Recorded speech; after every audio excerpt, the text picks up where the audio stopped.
Hello and welcome to Unity Presbyterian Church Online. This week in worship, Pastor David brings us a strange story of the Tower of Babel and how God intended for the world to be populated with diverse people. Let's listen. All right, I'm going to need some of your help today. I want you to raise your hand if you speak more than one language, and I'm talking fluently, like pretty well. Okay, I'm seeing, a couple people, okay. Raise your hand if you speak more than two languages, two or more, I should say. Two or more. Leslie, what do you speak? Oh, little Latin, French, Spanish, German. Wonderful, wonderful. Well, I want you thinking about language today because there are so many different languages around the world, and it's really beautiful how many different, diverse languages there are. Let me begin with an example. So here's a video, and it's a video of how to say I love you in many, many different languages. Let's go ahead and show that video.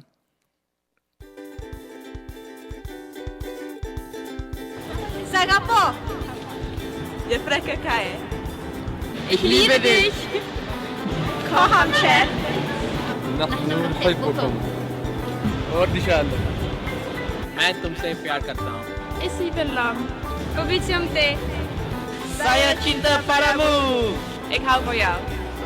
Toligimino Jag älskar dig. Mo oilei Te quiero. Minä rakastan sinua. Ti amo. Aisteru. আমি ভালোবাসি Mahal kita. Rohahu Ik hou van je. 我爱你. Mingo nga thích chị thảo vậy Asimu. Je t'aime. ฉันรักคุณค่ะ 사랑해 Jeg elsker deg. Te amo. Seni seviyorum Ich lieb dich. Aku cinta kamu Em yêu anh. मैं रोहित है. मैं तुमसे प्यार करती हूँ. एक lift för jou Liebe dich. तुझे मैं बहुत चंगे लगने हो यार Eu amo म तिमीलाई माया गर्छु म पनि तिमीलाई माया गर्छु.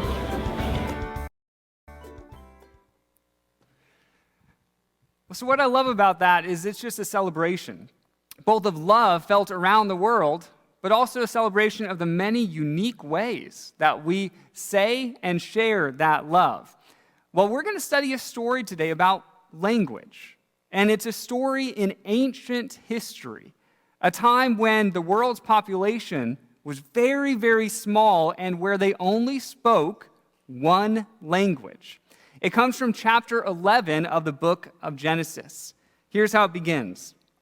At one time, all the people of the world spoke the same language and used the same words.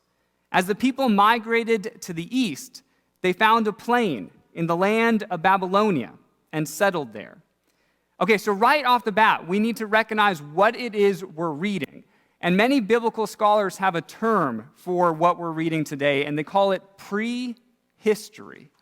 The idea is we can't place this story in any particular date or timeline. You might say this is the stuff of legend. It's just so ancient that they say, well, it's somewhere in prehistory, before we started recording history. So we don't know exactly when it happened, and it's going to feel, as you read it, like a very different time and place from where we live today. So you're going to have to use your imaginations a little bit. So imagine a world that doesn't have 7 billion plus people like it does today, but imagine a world with very tiny, sparse population that's all centered around the same geographic area. This story in the Bible's chronology happens right after the flood, right after the time of Noah, where people are beginning to rebuild their world. And there was one language for all of the people. We were told in this opening verse that a group of those people begin to spread to the east. They begin to migrate. They are spreading out from one another. And this is exactly what God wants them to be doing. In the first book, or the first chapter of the first book, God created humanity, and God gave them a directive. Here's what God told them to do. It says, "Then God blessed them and said, 'Be fruitful and multiply. Fill the earth and govern it.'" So this is God's command to early human civilization. I mean, God blesses them, but then tells them to fill the earth. Don't stay in one spot, but fill and populate the entire globe that God has created, from the Garden of Eden to the whole world. Yes, God wants them to spread out. And that's what they're beginning to do in this story. They are migrating to the east, to the land of Babylonia. And as they got there, we go on, it says they began saying to each other, "Let's make bricks and harden them with fire."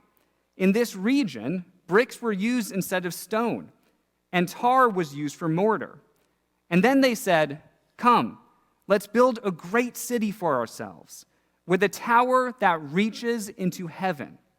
This will make us famous and keep us from being scattered all over the world."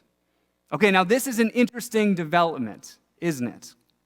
The people have spread to the east, they've spread to the region of Babylonia, but they don't want to go any further. They've decided to stay where they are and to build a city, possibly the world's first city.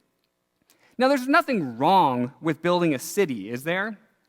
I mean, you might prefer to live in the country, or you might prefer to live in the city.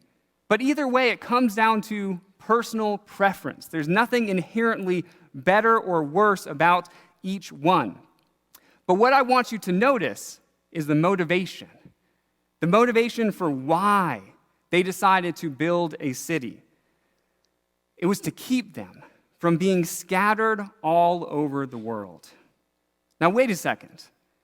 Didn't we just read that God wanted them to spread out? Didn't we just read that God wanted them to fill the earth, to multiply to the ends of the earth? And yet we have a group of people here that decide to dig in their heels and stay put. They say, "No, we're not going to scatter. We're not going to spread out. We're going to stay here. We're going to build a city, and we're going to build a tower." Now, this tower would have been the modern equivalent to a skyscraper, unseen in any other part of the ancient world. And we got to come back again to the motivation. What motivates them to build this tower was simple. They want to reach the heavens. They want to become famous, they say. Can you think back to that, again, first book in the Bible, very first chapter? What was the first sin of Adam and Eve? Well, the first sin was them wanting to become like God. The serpent was tempting them. Just take a bite of the fruit and you too can become like God. And here we have 10 chapters later, and that very first sin is once again rearing its ugly head, where the people say, "Hey, if we can build a tower high enough, a tower that can reach up to heaven, then we too can become like God." And what is their motivation for doing so? Well, they're not building the tower to be near to God because they want to grow close to God. No, they're building the tower to show God, "Hey, we are just as powerful as you. And you want us to spread out in the globe, but we don't want to do so. We're going to stay right here, and we're going to show you that you can't force us to do anything." Now, interestingly enough, archaeologists have actually discovered a tower in this region. And it was a tower that would have reached up to 300 feet, which again, in the ancient world, was quite the achievement. But most interesting about the tower that archaeologists found was that this tower had an inscription. The inscription was called Bab Ilu, which is translated gate of God. So whoever built that tower, and we don't know if it's the same tower that we're reading about today, but whoever built that tower considered it to be their gateway to God, saying this tower is so high it can reach the heavens. Well, so they're building this for sake of power, to show God that they are their equals with God. How do you think God's going to respond? Here's what comes next. It says, "But the Lord came down to look at the city and the tower the people were building." When I first read this passage many years ago, I thought it sounded awfully primitive.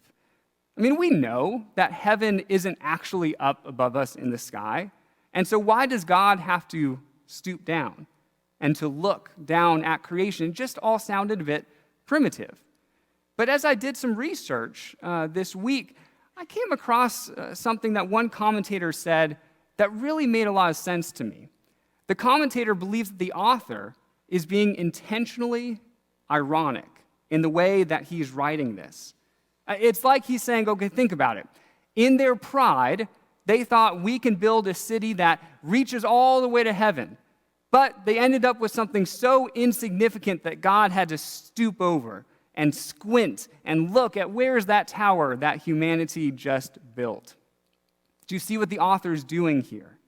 In the way he's telling the story, he's showing the foolishness of humanity's plans to meet and reach God. So what will God do next? We're told, look, he said, the people are united, and they all speak the same language. After this, nothing they set out to do will be impossible for them. Come, let's go down and confuse the people with different languages. Then they won't be able to understand each other. Okay, if God's plans are to just stop them from building a tower, then couldn't God just topple their tower? Well, I mean, God could, right? But notice that that would be a temporary solution. They could just build another tower. No, God is looking for a deeper fix, a deeper solution to the problem of humanity's pride. And so instead of toppling the tower, God chooses to confuse their language. Now, that word confuse in Hebrew is balal, and it's a cooking term. It's what you do when you have something in a dish, maybe eggs, and you mix it all together. So God is mixing up their languages. God is confusing their languages like you would before you made an omelet or something like that. Remember, God's goal here is for the people not to stay put, all in the same place, and be like one another in all the same ways. God wants them to scatter, to multiply, and not build a tower to show how powerful they are. So did God's plan work? By confusing the languages, was God successful? Well, here's how the story ends. It says, in that way, the Lord scattered them all over the world, and they stopped building the city. That is why the city was called Babel, because that is where the Lord confused, remember that Hebrew term balal, the people with different languages. And in this way, he scattered them all over the world. Once again, it's a strange story. We just need to admit that as we're reading this. That's why we're doing our series on strange stories. These are fun to explore together. And in this story, not only is it strange, but it's distant from us. It feels different, doesn't it? It's not a modern story in any way, shape, or form. And so reading it together and exploring it together, well, what are we to come to? What conclusion do we reach from this story? Well, I think the most obvious one is that God doesn't want us to be filled with the same sort of pride as the people in Babel, trying to be equal with God in any way. I think we know that, though. I think we need to dig a little bit deeper if we're going to get to maybe that secondary part of the story. which I believe is more important for us today.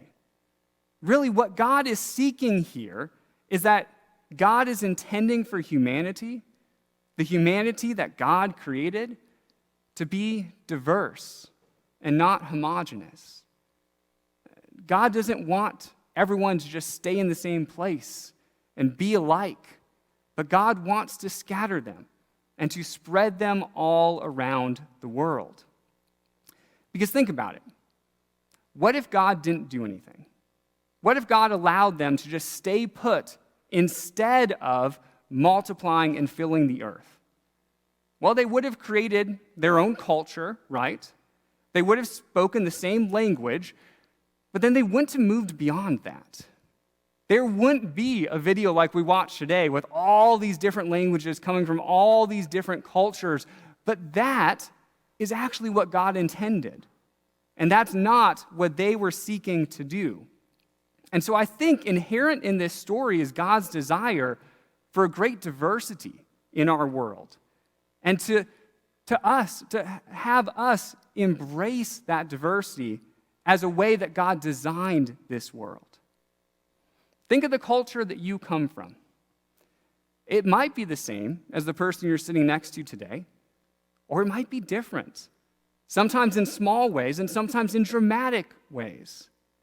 I looked up the definition of culture this week because I was curious. And here's the definition. Culture is simply the customs, arts, social institutions, and achievements of a particular nation, people, or other social group. I can remember the first time that I learned that culture is not fixed. Culture is actually something that you help create. And there's a culture of your family that you are a part of and that you shape and form. There's a wider culture that your heritage is from, that you say, yeah, this is part of who I am, but that's created. It's groups of people saying, hey, this is how we do life together. This is the unique way that we are going to live out our humanity in the human experience. And what I believe the Tower of Babel points us to is that God wants these cultures to be very diverse and different from one another. That's part of how God intended this creation to be. Now, when you travel, especially internationally, you get to see this up close. I can remember in 2019, my wife Sarah and I traveled to Italy, and we wanted to really see the culture of Italy and see how it was different from what we were used to and what we were living with here in North Carolina.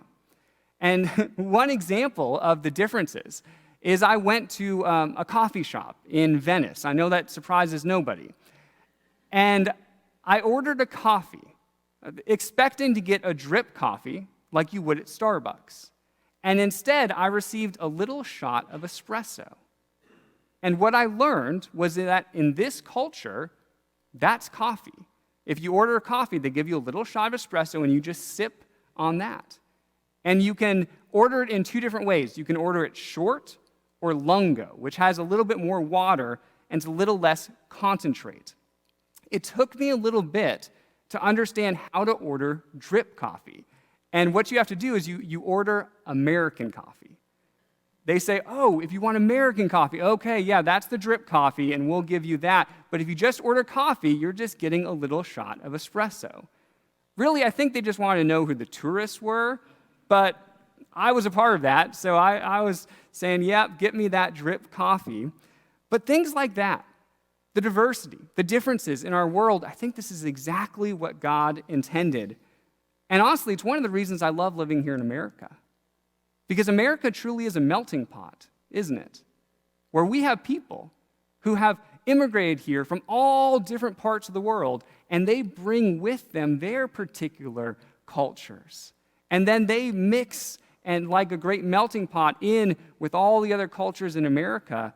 This is a really unique place to live. I'll give you an example of that. When I worked for a church in Tampa, we were heavily involved with supporting refugees, much like Denver, and Unity is doing here in Denver. And because of that work, I was invited to a welcoming ceremony. This is what the city of Tampa did once a year, where they would welcome all of the refugees who had immigrated to the Tampa Bay area in that previous year. Well, I took a picture of it that I want to share with you. Let's show that picture. So they invited some of those refugees up on stage, and I want you to notice two things. One, notice all the different colors and dresses and outfits. Everybody who immigrated wanted to celebrate their particular culture. They wanted to bring with them what was important to them from where they came from. But two, notice all the American flags. They were waving them so proudly, so excited to be here in America. And I thought that was a beautiful, beautiful mix right up there. That's a picture of what God designed this world to be. And that's really what the Tower of Babel is about. I mean, sure, it's about our pride and not wanting to build towers that reach to heaven, but it's also about God's design for our world. And so to live into that, maybe all of us this week, in honor of World Communion Sunday, should explore a culture that is different from our own, and then thank God for creating such diversity in our world. Amen. If you would like more information about Unity Presbyterian Church, please visit our website at www.unitypres.org or visit us on Facebook. This is the Unity Presbyterian Church podcast. Have a great week.